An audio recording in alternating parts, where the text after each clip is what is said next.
Hello and welcome to Life in the Mind, a neurodivergent podcast by neurodivergent people. I'm Maurice Spear, and my usual co-host, Joy Amy Wigman, is sadly unable to be with us today. So we have a magical special guest. Who is a magical special guest? It's Paul Avery. I did my own voice. Come on down. You've said I'm magical both times I've been on, which is I like that. I mean, you've also got like an aura around you too. Sure, magic. Proper magic. ADHD, man. Magic. Magic ADHD, man. Yeah. Anyway, we are here with Christine. Hello, Christine. Hello. Christine Searl. Yes. Would be helpful to say the whole name. Yeah. And we're going to chat about neurodivergence and hoarding. Yes, so I'm playing the part of Joy Amy, as you know, and she does a bit of research.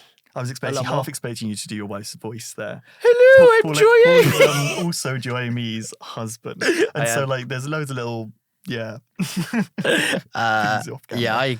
I wouldn't do a Kent accent. No, anyway.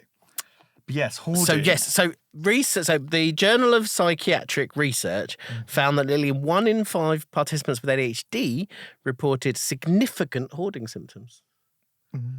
And hoarding shares some similar symptoms with some autistic traits. And Christine's a bit of an expert on on hoarding, because you're part of starting a project. Both. What's your both. I work for ClousEnd, which is a community interest company based in Birmingham, and they provide hoarding support to citizens of Birmingham. So I work part-time for them as a hoarding coordinator, but I also have my own experience working within the housing sector as a sort of mental health outreach support. So I've set up my own business now doing hoarding practitioner work, so I can work across different counties in Worcestershire, Gloucestershire and anywhere else that's needed, alongside my role in Birmingham. So that's where my expertise comes from, is that adult health and social care background and housing background, working with people in their own homes. Yeah, so you've got a lot of experience from different kind of angles. Yeah, and do you see those sort of facts worked out in the community in terms of that link between neurodivergence and? Yeah, one of the things is that it's difficult to give specifics based on obviously the work that I've done with regards to numbers or anything like that.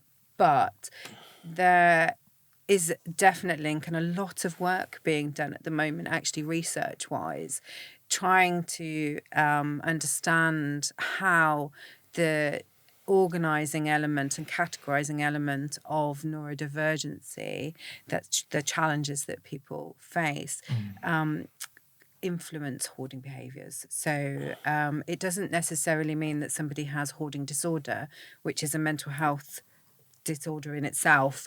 It's those hoarding behaviours, which means that the home gets cluttered. So if I explain about what hoarding is, yes. So hoarding, the definition of hoarding is that it's the excessive acquiring of items in your home or a space that prevents that space from being used as it is intended. Yeah. Right. Okay. So if you think about your home, you've got a bathroom. Mm-hmm. Yeah. So if you've got excessive amounts of items in that bathroom and you're not able to use that as a bathroom, so you're not able to use the sink, the bath and the toilet, then that room would be classed as hoarded. Yeah. Okay, so and similar with the kitchen and the lounge. And your bed. I mean, one of the big things with people who have hoarding behaviours and hoarded items in their home is that they might not be able to lie in their bed fully. They haven't got a clear space on their bed. It's full of things sort of next to them and around them, or they might not be able to use their bedroom at all, and they might be sleeping on the sofa and things like that. So that's where the definition kind of comes from about what hoarding is. Yeah, and that's a really interesting one, because it's especially in that way of a room becomes hoarded.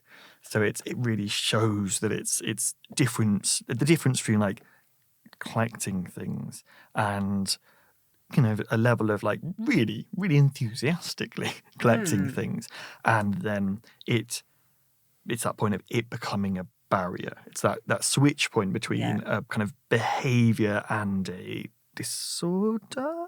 Is that what's the No, I or think you can a- have an issue of both, some- so, or you can have one and not the other. So yeah, but I mean, and Yeah. that's what I mean. Where it turns from one into the other, there's almost a flip point. Is that you're the expert? Am I think- misunderstanding? No, I don't think that there's necessarily a flip point. I think what happens is that things happen in people's lives. So just talking and thinking about hoarding behaviour, it can start from trauma. So some life experiences, so that can be a trigger for the hoarding behaviours. It can also be a genetic thing. It can also be a learnt behaviour as well. So that if they live in a hoarded home, it can also be obviously linked with disorganisation and that categorisation sort of, or not having those skills, or just not knowing where to start. So I think there's not necessarily sort of a flip point, but the difference between collecting items and having a hoarded home, let's say, is the fact that actually it's organised. If you have a collection of things, so if you're a collector of items, it's organised, it's categorised, it's stored well, all those kind of things. And our homes are not free of items. No.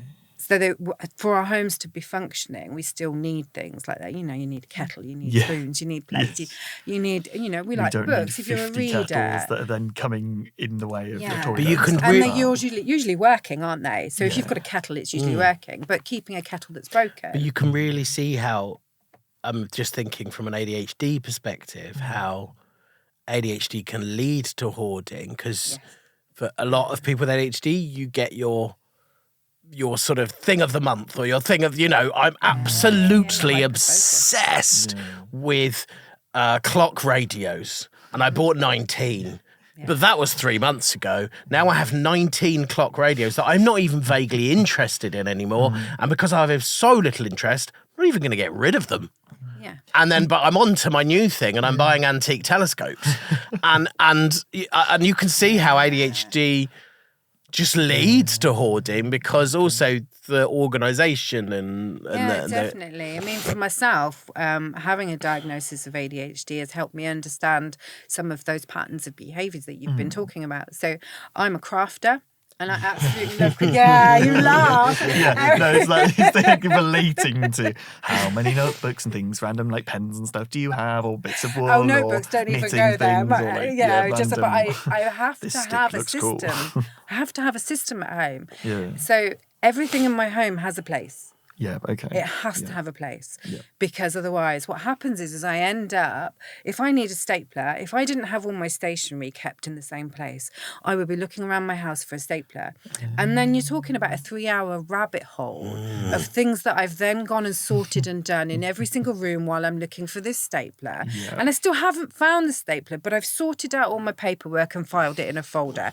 I've cleaned the kitchen and I've gone into the bathroom, I've done some washing, and I've probably crafted a blanket. All in that space of time, but I still haven't found the stapler. Yeah. So for my own way of working in my home, for me to be able to function, everything has its place. Are you managing to, I'm now like slightly in awe of you if you're managing to, because I go through periods of trying to create that order in my life. Yeah. And are you managing to... No, most of the time. So I do have what I call piles of doom. Right, yep. Piles of doom. So these are, I have certain places in my house that if I'm busy going on to one thing or just mentally can't deal with something, so I have a space for under the key bowl that is specifically for things that need dealing with. So every time I go to the key bowl, I'm reminded that it needs doing, because I can see it. So that's, and I have other places so I have other places. So 9 times out of 10, my home functions really well for me. But it only takes, like you say, a period of dysregulation, a period of not feeling very well in myself physically because of my other illnesses, that I then those piles creep up, and then I get overwhelmed. And this is one of the really big things with the hoarding behaviours, is that sometimes they build up to a point where you just don't know where to start. One thing I'm interested in, it keeps kind of jumping to my brain, is so does the intention behind the hoarding matter in terms of, because, so like, for example, if you've had stuff build up without you really noticing it, or maybe from like hyperfixations that then pass, or you know, you just haven't been able to address the recycling for ages, and that's just building up and up and up and up. Is there a difference between that and like intentionally keeping the things? Yeah, I think there is. I think there's a big difference between that disorganisation and, or maybe not having those skills of organising and categorising, and the other side, which is the link to trauma and the link to the emotional attachment to items. So the unwillingness to let go of things rather than the haven't got around to it. Definitely. Just thinking about sort of with neurodivergence, about the fact that how you talk about the items in the person's home really matters as well, because there is an emotional attachment to those items. For anyone who hoards items in their home, it's a challenge for them to let go. So to have that item leave the home can cause emotional distress. And I think that's one of the really big things to be aware of, because what used to happen for people who hoarded items and had hoarding behaviours is that they would be forced cleans, what they call forced cleans. Yeah. And then all those items would just be cleared out of the home, and it would cause trauma or re-traumatising. Yes. Because sometimes people have hoarded items because they've gone through periods in their life where they haven't had what their needs met. So they haven't maybe had those emotional needs met. They haven't maybe had those physical needs met. And there's a reason behind the hoarding behaviours. Yeah. It's not just about the stuff. No. It never is just about the stuff. Yeah. Like one thing that, so I'm getting quite emotional talking about this, but I think that's really important to bring into this in terms of that truth, because I've strongly resonate with various parts of this, especially at awful times in my life like that have happened, and to kind of linking to the autism side, or like that aspect of the neurodivergences,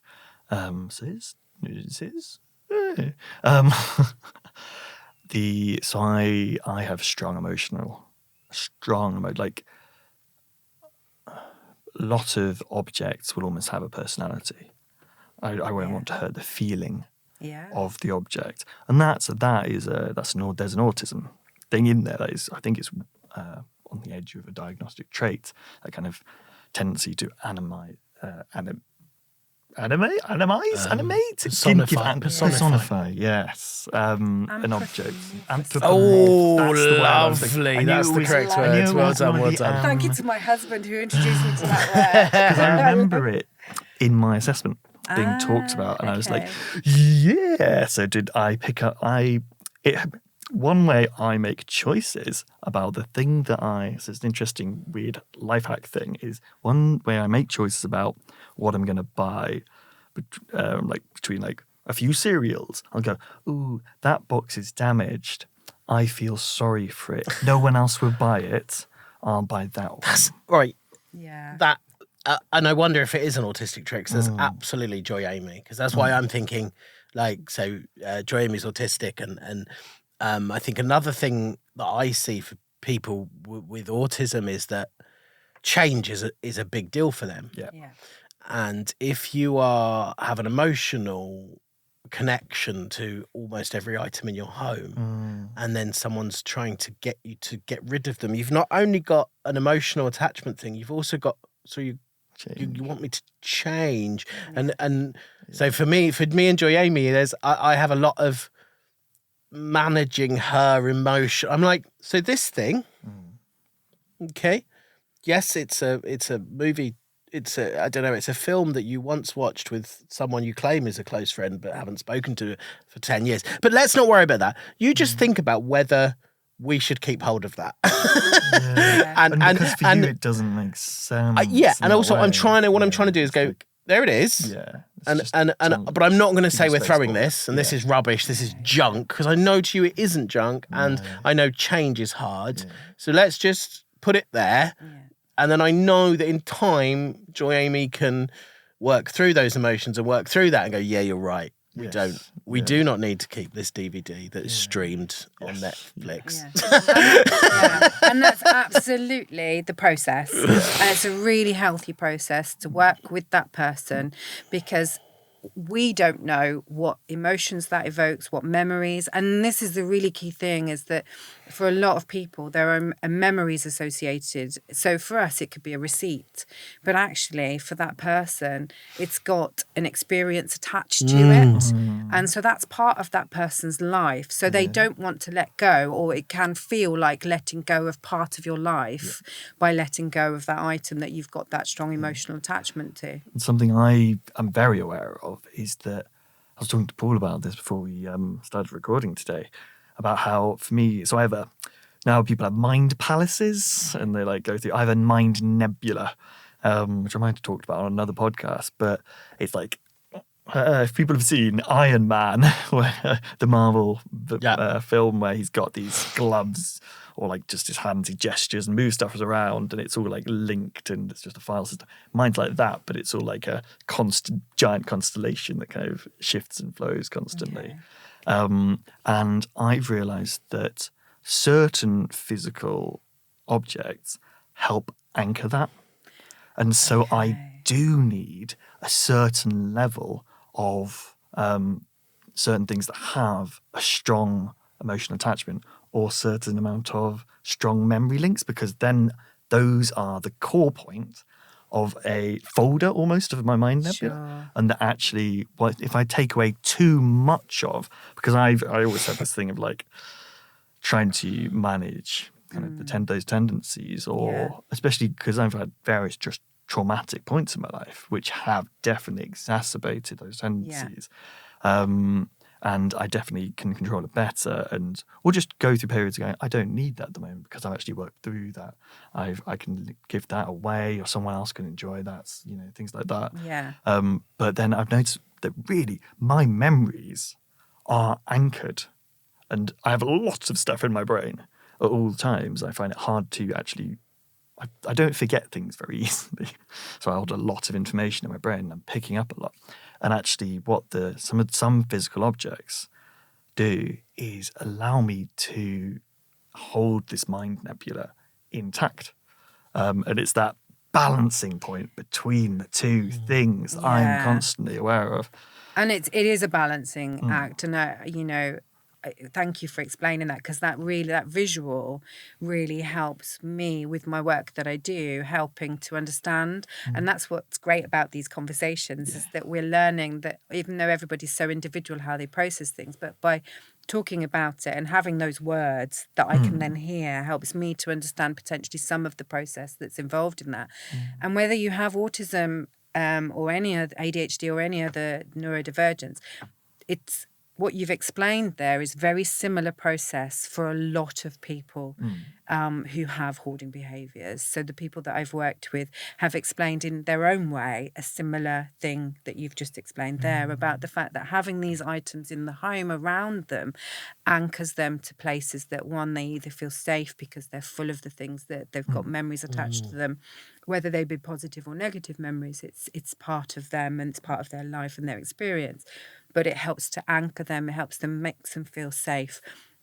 And it's that familiarity with those things around them in their home. They may never be able to find a pen. They may never be able to find that photograph of so-and-so. But actually, when we've been working with people and helping them to sort through and categorise and deal with those emotions and make those decisions about what to keep, what not to keep, those memories come flashing back with such sort of strong emotional intensity, giving them space to deal and process with that. And that's what, with the work that we try to do, is try and give people that time. Unfortunately, systems in society don't necessarily allow us to give that time because of the way they're designed. But we're always working with agencies to help them understand that actually if you give this person time to process and deal with some of the psychological aspects involved in the hoarding behaviour, actually, one, you get better results because the longevity of the success of managing that hoarding behaviour is key, is there. But two, the person has much more success because they then feel they're able to cope better, and their environment is an environment that they actually feel happy to live in. Yes, because that's another thing that I'm very much in a place these days where I'm also aware I get overwhelmed by clutter to like the nth degree massively. So like you, everything in my house has a place. But also I've always had kind of doom piles, but because of how my ridiculous amount of information holding brain, ridiculous, it's just like a big amount, works, I know exactly where everything is in that pile. And I can actually just immediately go to that pile and bring it out. Yeah, my husband and knows not to move that doom pile because I know exactly what's been put in there. Yeah, and it's I interesting. know what I've put in there, and I know it's there, and I know that it's there. So I don't move it because I know it's there. Because if I move it, then I won't be able to find it because I currently know it's there. Yes. And sometimes you go, I'll change that because it might be more efficient in this place. It's like, now I've forgotten what was I doing. That's it's really interesting because Jamie and I have all that stuff you're talking about, the sort of neuro, and she loves nesting. So really what she wants is a room which has just got a space for her and everything she's ever owned surrounding her. And our old house, because we were kind of newly together and we moved in, I was like, yeah, whatever, I'm cool, man, I'm cool. But then the lounge has picked hundreds of nerd pictures, shelves with stuff on, crafting stuff, just to hand for her. And I was like, I don't know why I don't like being in our lounge. Oh, I find it utterly overwhelming. Yeah. And we have a really interesting sort of balance that we've just moved again, trying to get between, she needs those things to feel happy and cozy. I need not to have 1,000 distractions because my ADHD will... Yeah, and both of those are valid. Both of those are very much valid needs and different ways of being. And it's just finding those in-between points. Yeah, which is just how my brain constantly is going, ADHD. Yeah, I was going to say, you've got both going on in there. Like, autism brain needs structure and all the things to be in the same place all the time. It's like constantly, And a lot of people avoid their home because of that, because of those feelings of it's too cluttered for me, but I don't know where to start. I really don't know where to start. So having supported somebody recently who also had a diagnosis of ADHD, the verbal ping pong between us was hilarious. It was very, very constantly, like we went everywhere with our conversation, but we kept track of it, which is really key. As long as you keep track of the conversation, it's key.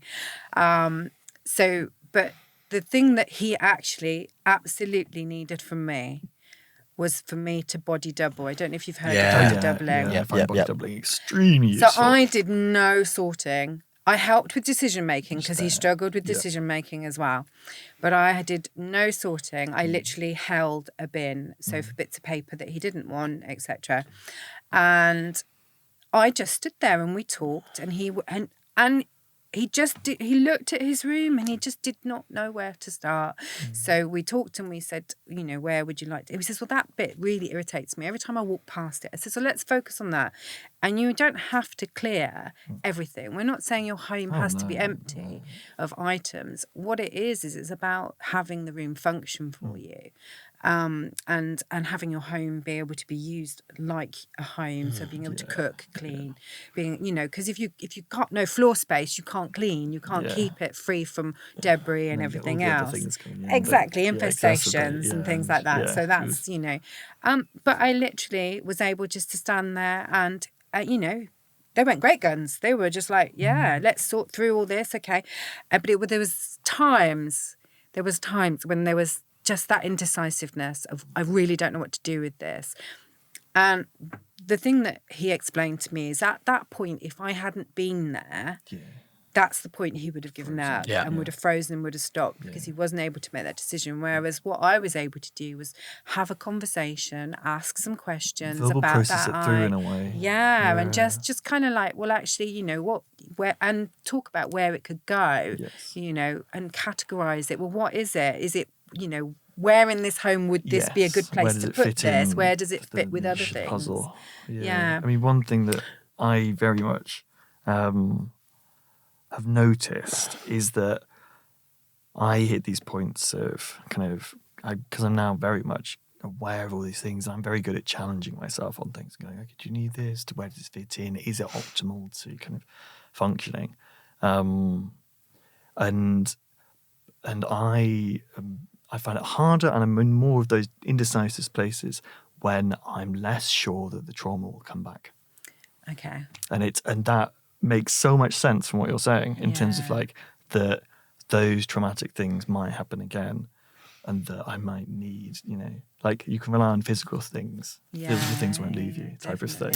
It's quite interesting. Yeah. We're coming to the end of our time. Yeah. And we haven't even got to speak about Stacey Solomon, which is really all I wanted to talk about.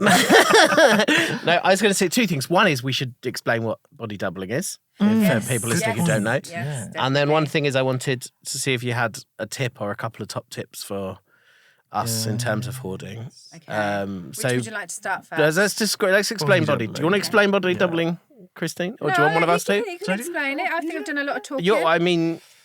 It is essentially... Go on. Well, I've got ADHD, so I'll... Well, you've got it, but I'm just ADHD. So the indecisiveness is creeping Someone in. take a jog. Okay, I'm going to take it. So for me, it's having someone in the room with you while you do a task, particularly like tasks you don't want to do, like cleaning or tidying. And it is, since I discovered it, is the strangest thing, but it is literally, I'm not good with paperwork, with bills, with those things. And every so often I say, join me, could you just body double me, just sit in the room. And it's literally that much. I've also discovered my baby is fine for it. Yeah. My 18-month-old, I can do so much when it's just me and her. She's fine for it. So it's that, really. And an interesting addition just to that is that it can also work remotely. So one of my friends runs and he started this before he found out he had ADHD, a body doubling online session. So they all go into like a chat room, forum thing, and all work at the same time. And that still works. Well, there's also an app, isn't there? Dubby, is it? Is it? Dubby, yeah. I don't know. I've not used it. I follow them on Instagram as well. They're fantastic. Rocks. What are they? Rocks. I can't remember. Man, we should remember. She's got amazing blue hair. If you're in the neurodivergent world, your algorithm would have. Yeah, but they are fantastic and really helpful. Yes, some tips for us before we finish. Okay, so don't try and do it all at once. That's the big one. Okay. Body doubling, just get someone to sit in the room with you and just distract you with talking if that helps. The other thing is to choose a space. Now, it could literally be a basket or a small tub of stuff that you want to sort. It could also be a drawer or a cupboard. So choose one space to start with. The other thing is that you can come back to it. Yes. Always remember that. You don't have to do it all at once. That's genuinely blown my mind. I know that's really obvious, but that's really helpful. You don't have to do it all at once. You can come back to it. And another tip is if you actually are thinking of taking things out of the home, use different coloured bags. Okay, so your face is like... Explain. Okay. So you have... you can get hold of green plastic bags, blue plastic bags, black bags, or white bags. Different. Choose a different colour for different things. So if you are choosing to, say, sort your wardrobe out or your clothes out, those that are not good for charity shops, not good for anybody else, can go in a black bag because they can go in the bin or the recycling, preferably the recycling if we can get to it. Then you could choose, say, a green bag or a blue bag or whatever colour it is for the things that you'd like to donate. And then things that you want to keep but don't want to put back in the wardrobe because you're in the middle of sorting it can be put in, say, a white bag. That is genius. That is so good. Interestingly, it makes complete sense to me. I'm just like, yeah, of course you do that. Yeah. But I think that's why I'm not a hoarder. And I've always managed to keep myself from slipping into that. Because you have kind of moments that of sorting and because categorising. I and- also have that brain that's like, I love to organise things and put them into categorising and have it really ordered into like absolute efficiency. Efficiency is like, for me. Love it. Love efficiency. Oh man, I'm And jealous. so I'm just like in this But space that's going, been so helpful. That's so no, good. those are brilliant. Yeah. Yeah. And so it's helpful. just a really good way of clearing that space, Yeah. but giving yourself the opportunity to know what's what. Because sometimes if you just And got giving piles yourself of the stuff. space. We're nearly. I Yeah. can see Nirvana hovering at the door. Yeah, I could other talk for producer. hours on the subject. Yeah. Oh, it's And so Again, interesting. What's your upcoming project launch thing? Is that something we you can want- talk yeah. about? do you Oh, want to so we just did that already. plug That it was or- last week. So that was Oh, yeah, Cloud- it was. The project is Time. called Chaos to Order. And it's run by ClousEnd in partnership with a Northfield Community Partnership. It's funded by Birmingham City Council. So it's a great project. We've got funding for 3 years and working with the citizens in Birmingham. So yeah, we had the project launched last week, and there's myself and another coordinator, as well as Heather, who runs the project and is the director of ClousEnd. Great. And we'll try and put your socials or something up, ways people can find Yeah. you for your services as well. Do you have to do this Definitely. stuff, down 'cause, below? Yeah. Yeah. Yeah. Look at the links below. Yeah, definitely. But just to yeah. let you know, in Gloucestershire, there are now support groups around in Gloucestershire. I'll send you the links and you can Yeah, put we it can into pop those out there. pop them out there. So that's just recently started this year. So it's been funded by Gloucester County Council, I believe. And we'll just quickly say we've got our website up and running now. Yeah. And we'll be putting all of Lots these of kind of links resources and, on there. So That is a good- lifeinthemind.co.uk, I believe. But again, we'll pop links to that in various different places. Thank you so much, Christine. Thank you. You're This has welcome. been really interesting. Yeah, really, really good conversation. And yeah, Yeah, and I'm sorry I'm not Jamie, but one day you may be. Right, bye. bye. Okay, folks, that's it for this episode. You can follow us on Instagram at life.inthemind. Our other socials are linked in our bio. Don't forget to like, subscribe, and comment. See you next time.